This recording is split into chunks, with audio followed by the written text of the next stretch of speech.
Good morning, brothers and sisters. Today is Tuesday, July 29, 2025. Our daily gospel, St. Luke chapter 10, verses 38 to 42. We will just read the very core of our message in verse 41 and 42.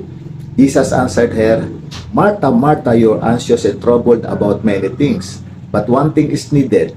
Mary has chosen the good part, which will not be taken away from her. The Gospel of the Lord. Our message, lesson learned with Martha. Mga aral na natutunan kay Martha.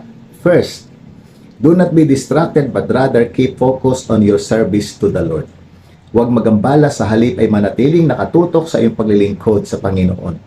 Second, do not interfere with other fellow servants but rather be supportive of one another. Huwag makialam sa ibang kapwa lingkod bagkus ay maging suporta sa isa't isa. And third, do not allow yourself to be confused but rather know what the right priorities are. Huwag hayaan ang iyong sarili ay malito, ngunit alamin kung ano ang mga tamang prioridad. Good morning and God bless us all.